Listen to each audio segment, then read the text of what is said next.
Assalamualaikum warahmatullahi wabarakatuh. Perkenalkan, nama saya Indafrian, NPM 20 4300 kelas A S1 Ilmu Komputer. Di sini saya akan menjelaskan tentang soal UAS pemrosesan data terdistribusi. Di sini saya akan menjelaskan pertama sentralisasi dan desentralisasi. Sini pengertiannya: 1. Sistem informasi sentralisasi atau S1 terpusat merupakan sistem yang menetapkan data informasi terpusat yang umumnya bersifat tertutup untuk umum dan distribusi terpusat. Memiliki mainframe sebagai sumber basis data dan internet. Karakteristik utama pendekatan terpusat adalah termasuk kontrol, efisien, dan ekonomi. Misalnya sebuah sistem pengarsipan terpusat di mana catatan untuk beberapa orang dan unit yang telah di salah satu lokasi pusat dan umumnya di bawah kendali oleh orang staf catatan atau dalam kasus besar sistem pengarsipan terpusat.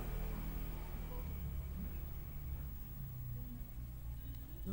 Sistem informasi desentralisasi atau S1 terdistribusi merupakan proses pemrosesan dilakukan di masing-masing pengguna yang dibagi menjadi dua, yaitu virtual dan sistem terdistribusi. Penetapan data atau informasi dan aplikasi yang digunakan untuk memperoleh informasi diletakkan secara tersebar karena desentralisasi ini merupakan kebaikan dan sentralisasi.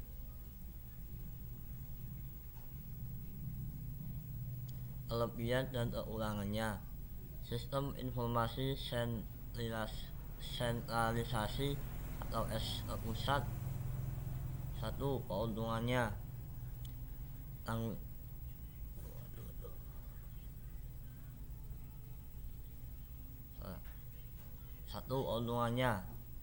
jawab dengan mudah ditempatkan, efektif penggunaan peralatan, perlengkapan dan ruang.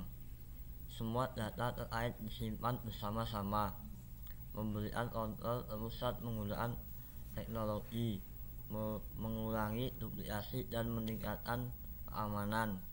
Informasi bergerak cepat, terutama dalam keadaan darurat. Duplikasi fungsi dan fasilitas yang diminimalkan pada gilirannya mengurangi biaya. Kekurangannya dapat mengakibatkan peningkatan sistem pengarsipan pribadi, membutuhkan waktu ekstra, pengembangan sistem dan arus informasi yang cepat, biaya pengembangan yang rendah. Keberhasilan organisasi tergantung pada kompetensi eksekutif yang mungkin cukup beresiko.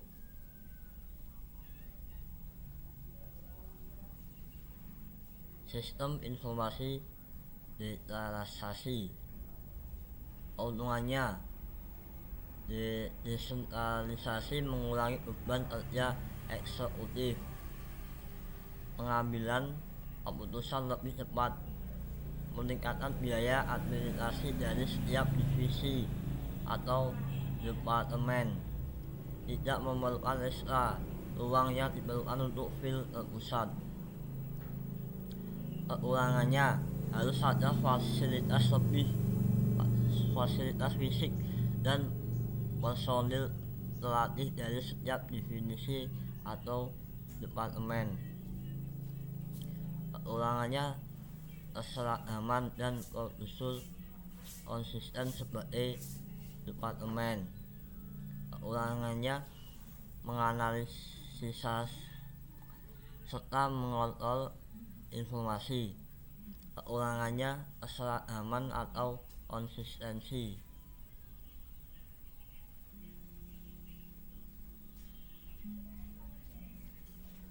mengaruh distribusi dari suatu organisasi serta kelebihan dan kekurangan dalam pengolahan data terdistribusi.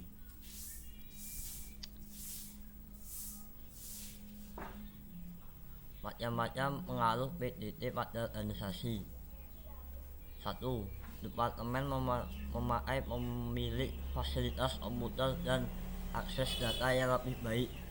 Pengolahan data dapat online dengan waktu respon yang cukup cepat. Departemen memakai penanggung jawab dalam penggunaan komputer mereka. 3. Pemasukan data dipindahkan ke departemen pemakai sehingga mereka bertanggung jawab atas ketepatan datanya. 4. Proses informasi fungsional dapat didistribusikan sedangkan yang strategis dipusatkan. 5. Manajemen fungsional lebih efisien dan bertanggung jawab untuk kegiatan masing-masing atau tidak lagi mempersalahkan komputer yang jauh. 6. Manajemen strategis mempunyai logistik yang luas pada satu lokasi. 7. Kontrol strategi ketat pada persediaan manajemen kas dan fungsi. 8. Untuk kontrol strategis yang terpusat dan pendistribusian proses fungsional diperlukan organisasi perusahaan. 9. Departemen pengolahan data dan hubungannya dengan departemen lain merupakan faktor dalam restrukturasi.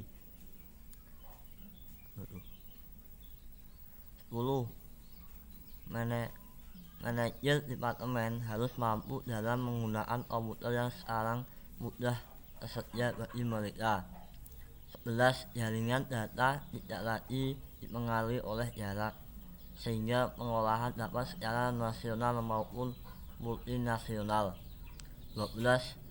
Ketertiban top manajemen penting dalam mengikuti perkembangan teknologi dan menyelesaikan masalah yang disebabkan oleh PDT. Kelebihan dan kekurangan. Kinerja yang lebih baik karena data ditempatkan di tempat yang sesuai dengan kebutuhan dan komputer dalam sistem dapat bekerja secara paralel sehingga pembebanan pada komputer atau servis menjadi seimbang. Alasan modularitas yaitu bahwa sistem yang bekerja dalam basis data terdistribusi dapat dimodifikasi, ditambah atau dikurangi tanpa memengaruhi modul lain atau sistem lain dalam basis data terdistribusi. Dengan lokasi data, jika terjadi masalah atau musibah pada sistem, tidak semua data terancam melainkan hanya data pada tempat-tempat tertentu. Alasan organisasi dan otonomi pada sistem-sistem yang berpartisipasi, misalnya pada suatu kantor perusahaan terdapat beberapa departemen dengan pengolahan data terdistribusi. Data perusahaan dapat disebarkan ke tiap-tiap departemen yang bertanggung jawab atasnya. Akan tetapi, di samping kelebihan yang dimilikinya, pengolahan data terdistribusi juga memiliki kendala, antara lain masalah kompleksitas, yaitu bukan pekerjaan yang mudah untuk membuat pengolahan data yang tersebar terlihat sebagai satu kesatuan. Administrator basis data mempunyai tugas ekstra untuk menjaga basis data yang tersebar di berbagai lokasi terlihat transparan. Di samping itu, pemeliharaan sistem-sistem yang berlainan lebih kompleks ketimbang pemeliharaan sistem besar, yaitu untuk utuh sebagai satu kesatuan. Tingginya kompleksitas juga dapat menyebabkan pembengkakan biaya. Sistem pengolahan data terdistribusi ada dua, yaitu sistem yang terintegrasi dan sistem yang tidak terintegrasi. Berikan penjelasan atau pengertiannya dan berikan contoh. 1. Sistem pengolahan yang terdistribusi. Suatu sistem terdistribusi yang dirancang secara terkoordinasi sehingga komponen-komponen yang terpisah menggunakan file dari data, struktur data, program dan protokol yang umum yang dapat meningkatkan efektivitas atau mendukung evolusi sistem. 2. Sistem pengolahan yang tidak terintegrasi. PDT sering digunakan untuk mendeskripsikan komputer yang digunakan di departemen-departemen pemakai yang sedikit hubungannya dengan mesin yang lebih tinggi tingkatannya, atau jaringan sistemnya dirancang secara independen. Alasannya agar memakai pekerjaan mereka sendiri, jadi manajemen berbeda, program aplikasi berbeda, data disimpan dengan rancangan sendiri atau tidak umum. Namun mereka sering mengirim transaksi atau memakai suatu sistem penggunaan program yang lainnya atau tidak terintegrasi. Perancangan sistem yang terkoneksi ini baik terintegrasi ataupun tidak memerlukan software yang mungkin sama untuk koneksinya. Software dan hardware yang dijual untuk PDT tidak dipengaruhi oleh perancangan sistem yang terintegrasi ataupun tidak. Contoh, Dev Facebook rekomendasi software asisten virtual.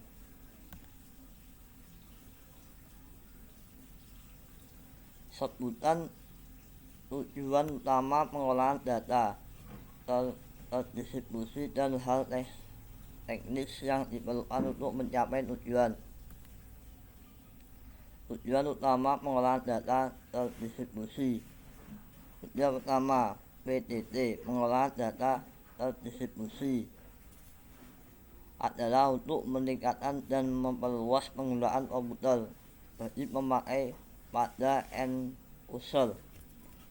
Pemakai atau end user diartikan sebagai orang yang pekerjaannya dibantu dengan komputer, misalnya akuntan, kepala toko, bank teller, ahli sains, manajer, para profesional, atau staf antar pusat.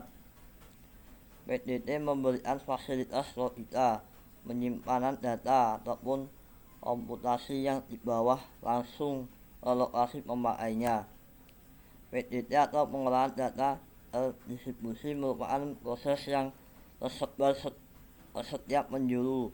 Karena sifat penyebaran tersebut, maka DTP perlu dikendalikan agar dapat sesuai dengan tujuan organisasi.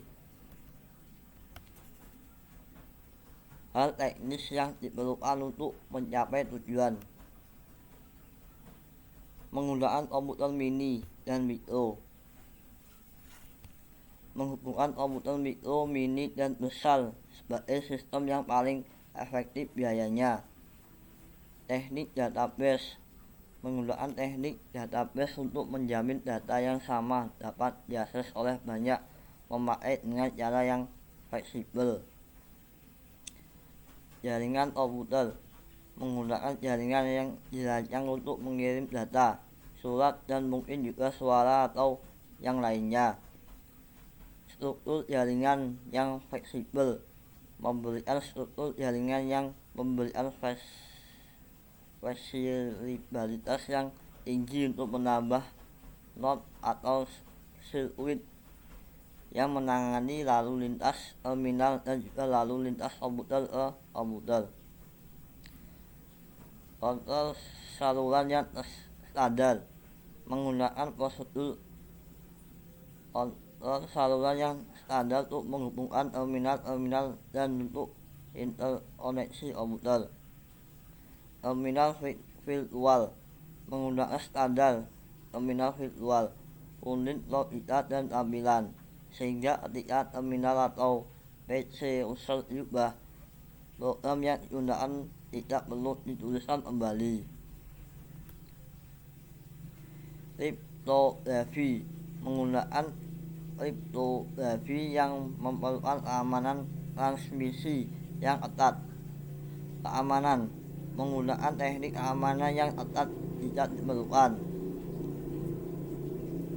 Audit menggunakan peralatan yang membuat sistem mudah diaudit.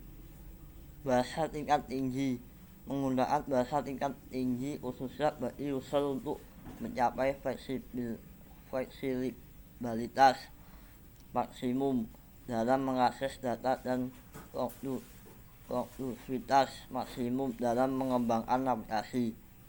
Arus data menggunakan arus data untuk menjamin kompatibilitas file record dan struktur data yang digunakan dalam unit penyimpanan yang terdistribusi. Strategis